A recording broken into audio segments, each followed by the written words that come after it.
Puji Tuhan, saudara-saudara yang dikasihi dalam Tuhan Yesus Kristus, salam jumpa lagi. Kesempatan ini, mari kita sama-sama kembali mau mendengarkan dan merenungkan kebenaran firman Tuhan. Saya harap saudara semua ada dalam keadaan baik dan selalu penuh dengan sukacita, selalu bersemangat, karena kita tahu bahwa Tuhan selalu memelihara kita. Puji Tuhan, sudah lama mungkin kita berkegiatan di rumah. Tapi kalau saya perlihatkan gambar, ya, ada gambar yang akan saudara lihat.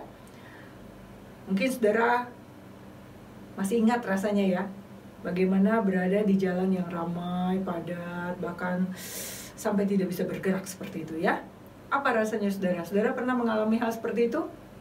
Tentu saudara sangat iri dengan jalan yang ada di sisi sebelahnya, yang sangat longgar, yang lancar begitu ya. Nah, kalau kita berada di jalan yang padat, yang mungkin kita ada di situ, maju tidak bisa, mundur tidak bisa, rasanya ya sangat tidak menyenangkan. Saya yakin saudara masih ingat dengan kondisi seperti itu. Tentu kalau dari sisi yang sebelah padat itu tiba-tiba mendapat kesempatan untuk ada di sisi jalan yang sebelahnya, wah rasanya senang sekali, rasanya beruntung sekali begitu ya. Oke, nah jadi ketika ada di dalam jalan atau keadaan yang sedemikian, lalu pindah ke jalan yang sebelah, jalannya terbuka untuk kita bisa beralih ke tempat yang lebih lancar, tentu itu sangat melegakan ya. Saya yakin saudara belum lupa bagaimana perasaan itu ya. Tentu kita akan merasa senang, apalagi kalau itu benar-benar suatu penantian yang panjang. Karena misalnya padat dan macetnya itu panjang, bahkan pernah satu waktu orang mengalaminya harus sampai menginap di jalan itu. Wah, tentu itu bukan satu hal yang menyenangkan ya. Sangat menderita rasanya seperti itu ya. Jadi ketika ada jalan terbuka, ada kesempatan untuk kita berpindah dari keadaan yang demikian, wah tentu senangnya luar biasa ya. Begitu juga kalau saudara mengalami jalan yang buntu begitu ya. Kalau saya akan kasih lihat juga ada gambar saudara ya. Nah, kalau kita berada di jalan yang buntu, pernah saudara mengalami jalan buntu? Nah, itu sudah kita mengikuti jalan ke kiri, ke kanan, tahu-taunya seperti yang ada di dalam gambar itu, kita menghadapi jalan buntu. Kembali lagi rasanya bingung, maju tidak bisa. Tentu itu suatu hal yang kembali membuat kita merasa tidak tahu harus berbuat apa. Beberapa orang mungkin akan terpuruk dengan keadaan seperti itu karena memang benar-benar tidak tahu harus berbuat apa. Ya, itu suatu keadaan yang tidak menyenangkan. Jadi kalau dalam posisi sedemikian, tiba-tiba terbuka jalan, tiba-tiba ada jalan, tentu kita akan merasa sangat senang. Ya, kita akan merasa lega, gembira seperti itu. Ya, nah pertanyaannya adalah apakah setiap jalan terbuka itu adalah jalan yang harus kita tempuh? Adalah jalan yang harus kita lewati dan masuki? Ini bukan suatu pertanyaan yang mudah untuk dijawab. Karena ketika kita ada dalam himpitan sesak, seperti jalan sesak tadi, atau ketika kita mengalami jalan buntu dan kita berdoa, lalu terbuka jalan, reaksi tercepat kita tentu adalah, wah ini pasti jalan yang Tuhan bukakan. Wah luar biasa, Tuhan baik banget. Saya berdoa, langsung dibukakan jalan. Saya berdoa, Tuhan saya perlu uang. saya tidak ada pekerjaan. Lalu saudara berdoa, begitu amin, tiba-tiba ada segepok uang di depan pintu rumah Anda. Wah, cepat sekali Tuhan menjawab. Ini pasti jawaban atas doa saya. Tentu kita akan berpikir demikian. Atau ketika saudara tidak ada pekerjaan, atau bahkan mungkin saudara sudah bekerja, tetapi saudara berdoa, Tuhan, saya mau pindah pekerjaan agar saya bisa mendapat uang yang lebih banyak barangkali. Atau saudara ingin agar saudara bisa punya waktu yang lebih banyak untuk saudara dapat beribadah.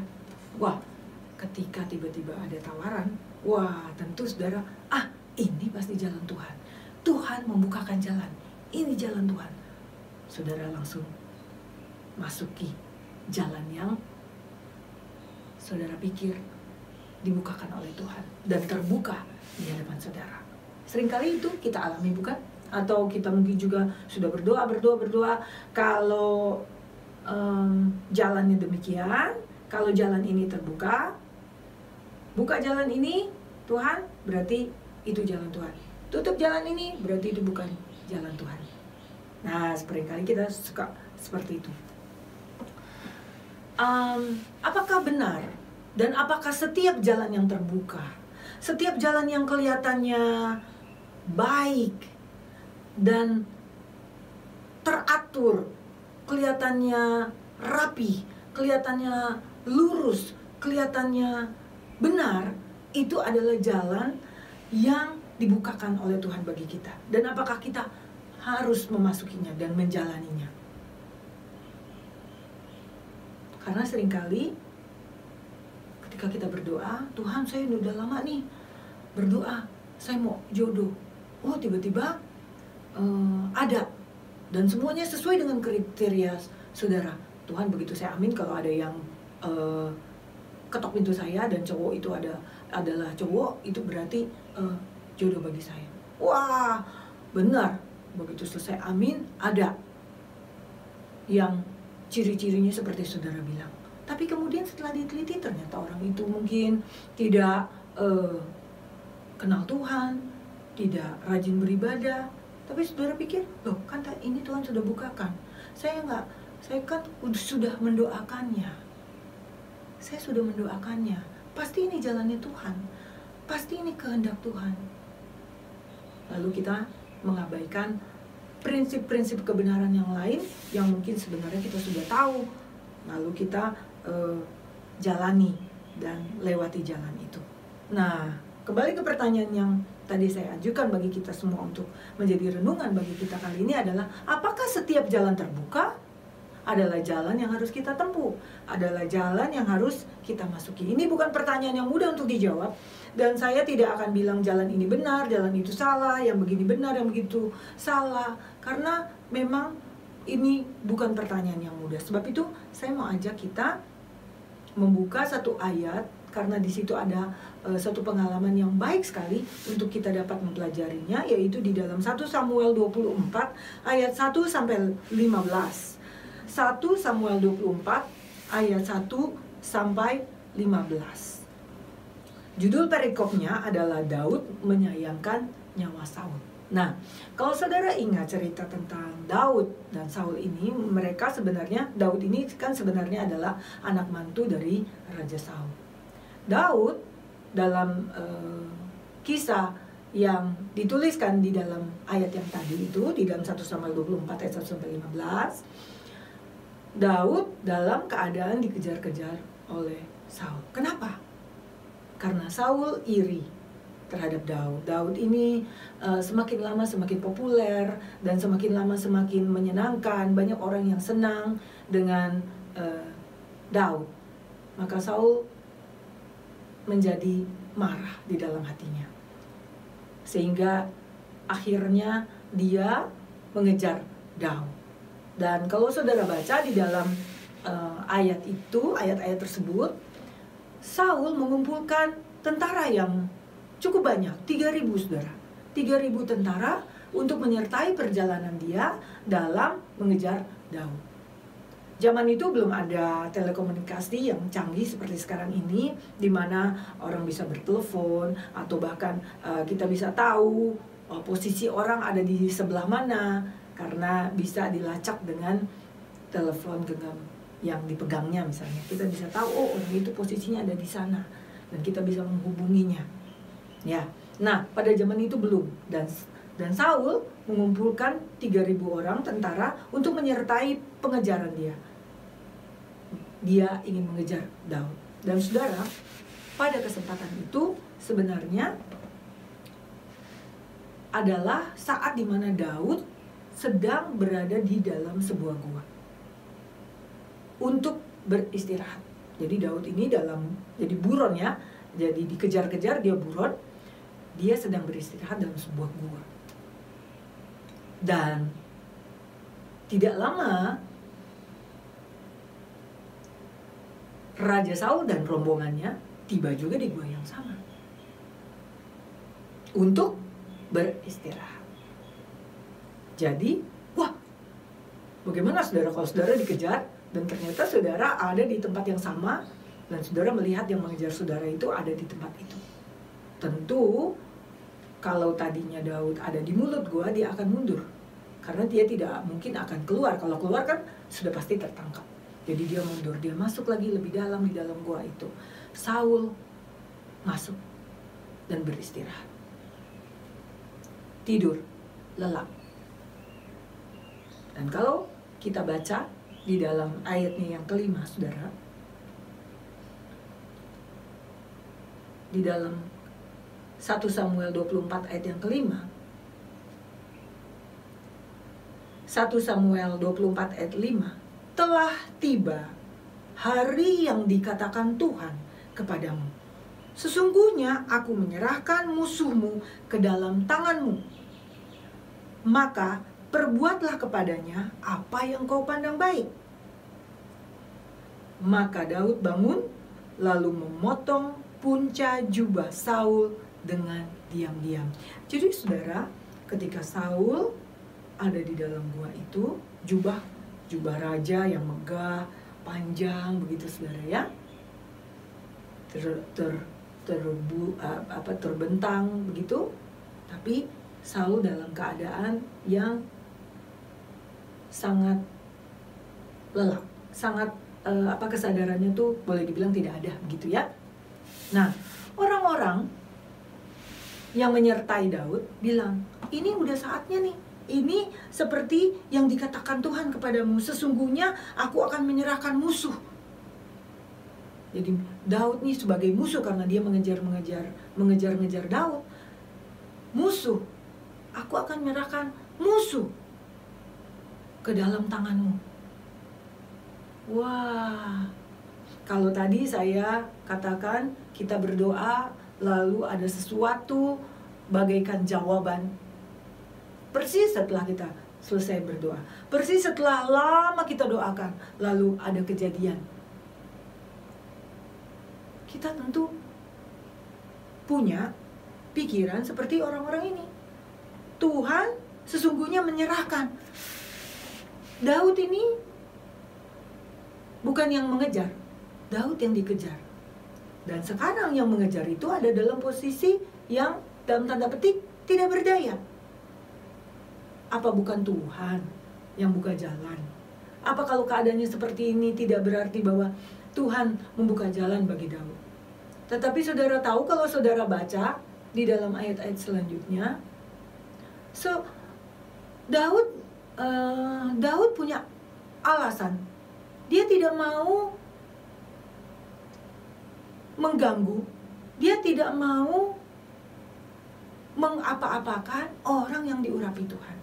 Dan sekalipun orang-orang yang ada di pihak dia memberikan dorongan, memberikan suatu peneguhan begitu, Daud tetap tidak punya hati untuk melakukan apa yang dia tahu, apa yang dia mengerti sebagai kebenaran untuk dilanggar.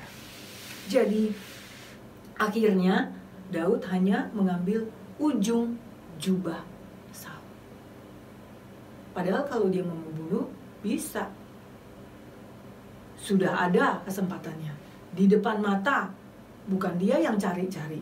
Justru seperti dihantarkan begitu. Seperti diberikan kepadanya. Tetapi Daud memilih untuk melakukan apa yang dia tahu benar dan berkenan kepada Tuhan.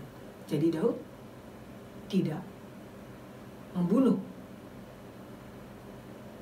melumpuhkan musuhnya, sekalipun kesempatan itu ada. Ya saudara, jadi di sini kita bisa lihat, diberikan contoh di sini bahwa tidak selalu jalan yang sepertinya terbuka kalau itu tidak sesuai dengan kebenaran firman Tuhan. Di sini kita melihat bagaimana Daud berani untuk tunduk kepada kebenaran firman Tuhan. Bukan hal yang mudah, saudara. Coba bayangkan, kalau kita sudah berdoa, kita perlu uang dan pekerjaan belum ada, uang juga apalagi belum ada.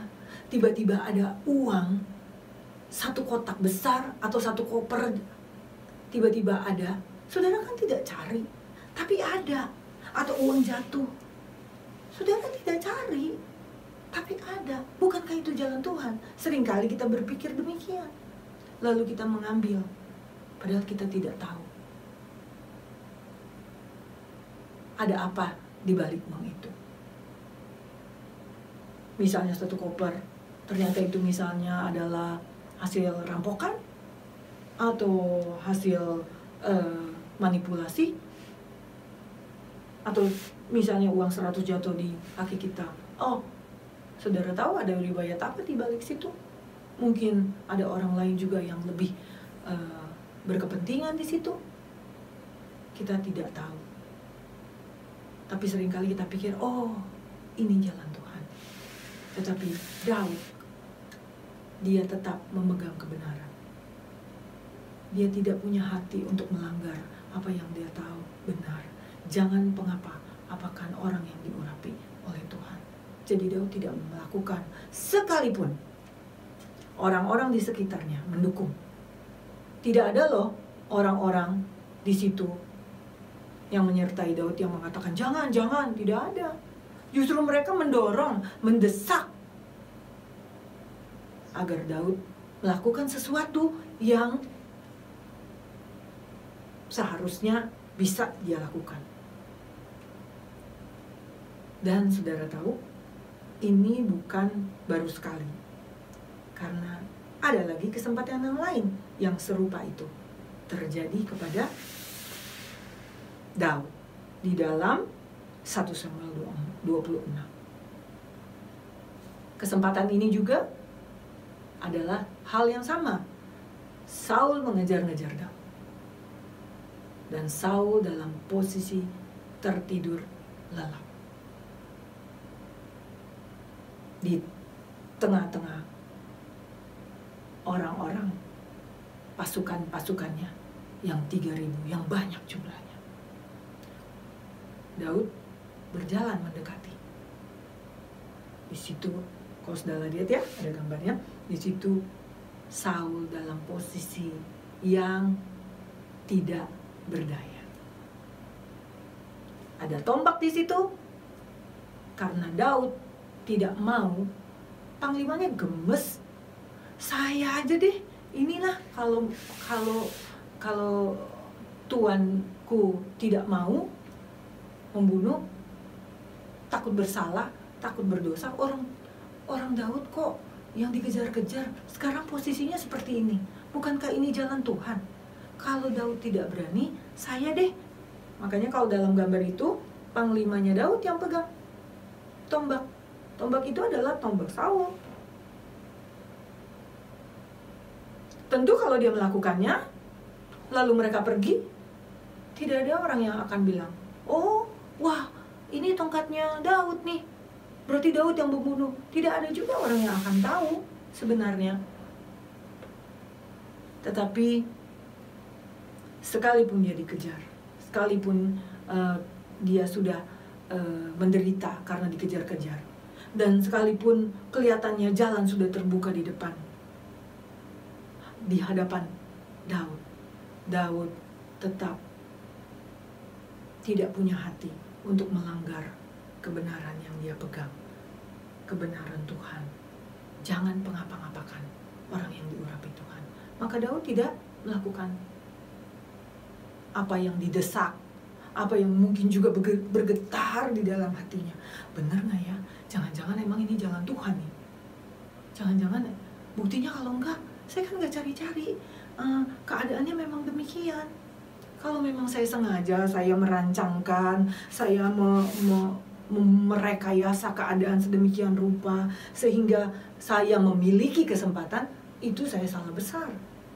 Itu bagaikan pembunuh berencana begitu, saudara. Kalau ini kan enggak, tidak ada juga yang akan mempersalahkan Daud. Tetapi Daud memilih untuk melakukan apa yang dia tahu, yang adalah kebenaran yang dia pegang teguh. Ini adalah suatu contoh yang firman Tuhan catatkan, tuliskan bagi kita agar kita memahaminya. Ternyata tidak semua jalan, sekalipun itu kelihatannya manis, sekalipun itu kelihatannya benar, sekalipun itu kelihatannya pas, cocok, sesuai dengan apa yang kita pikir, dengan bahkan apa yang orang lain pikir. Kita mendapat dukungan yang cukup untuk melakukan hal itu. Tetapi jangan pernah lupa bahwa ada kebenaran yang harus kita pegang. Karena kebenaran yang sejati itu adalah kebenaran firman, bukan kebenaran diri kita, bukan juga kebenaran kolektif, kebenaran yang mendapat dukungan yang banyak. Belum tentu itu adalah hal yang sesuai dengan kebenaran firman Tuhan.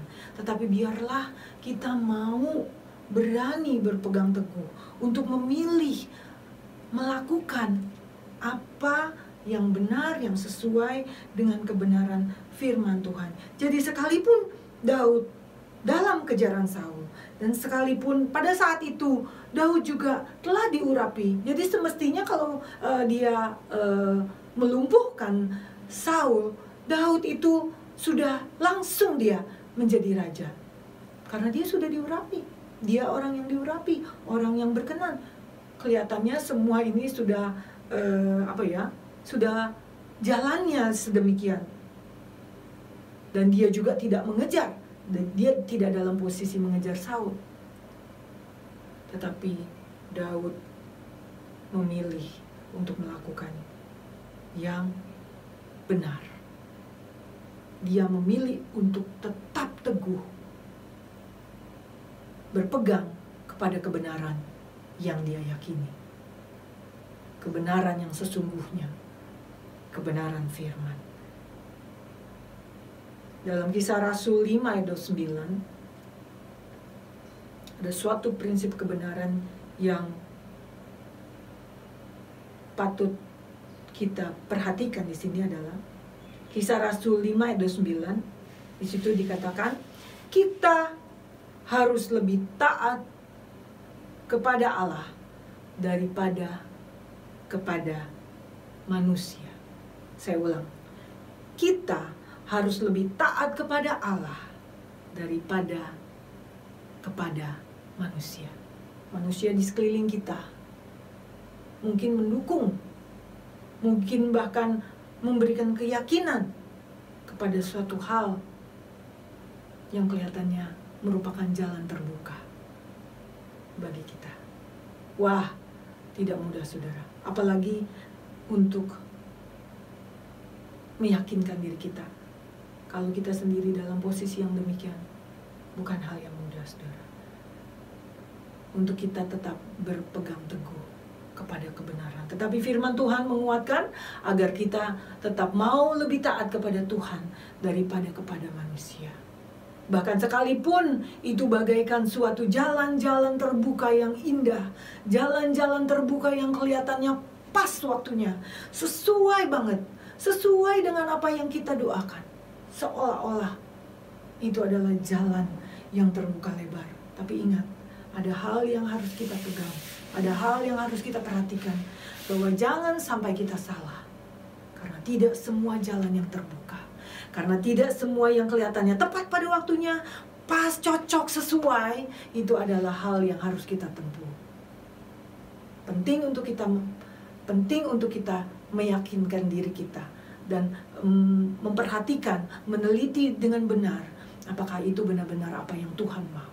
Karena lebih baik kita taat kepada Tuhan, taat pada kebenaran firman Tuhan, daripada kepada kebenaran manusia, daripada kepada manusia dengan segala hal-hal yang ada. Puji Tuhan. Saya tidak tahu apa yang sedang terjadi dalam kehidupan saudara. Mungkin setelah ini ada hal-hal yang muncul dalam kehidupan saudara yang merupakan jawaban dari doa-doa saudara. Seolah-olah itu merupakan suatu kebenaran. Tapi biarlah kita mau selalu ingat bahwa jalan Tuhan adalah jalan yang sempurna. Dan biarlah kita tetap mau taat kebenaran firman Tuhan. Sekalipun ada dukungan, sekalipun kelihatannya itu merupakan jawaban yang benar, tapi kita mau tetap berpegang kepada kebenaran yang sejati yang Tuhan sudah taruhkan di dalam kehidupan kita, yang kita bisa baca ada di dalam firman Tuhan. Sebab itu biarlah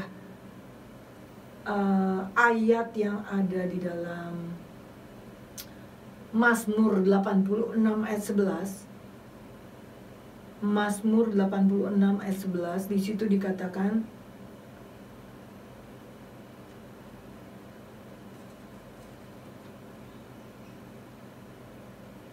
tunjukkan jalan-Mu ya Tuhan, supaya aku hidup menurut kebenaran-Mu. Bulatkanlah hatiku untuk takut akan nama-Mu. Ini yang menjadi doa dari Raja Daud. Biar kiranya juga menjadi doa kita, agar Tuhan selalu menunjukkan jalannya kepada kita, sehingga kita bisa hidup seturut dengan kebenaran Tuhan.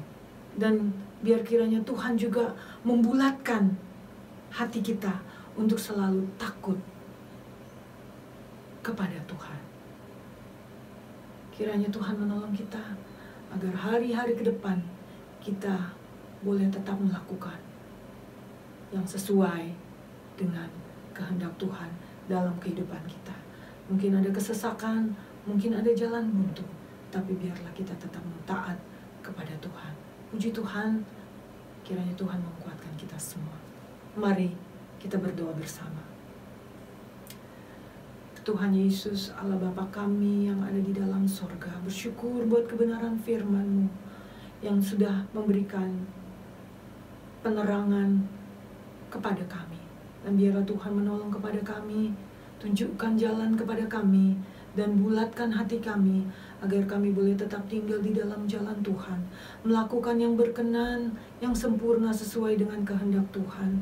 Sekalipun mungkin ada banyak tantangan, sekalipun mungkin ada banyak hal-hal yang menggoyangkan kami, tetapi biarlah Tuhan mata hati kami boleh tetap tertuju kepada Engkau saja.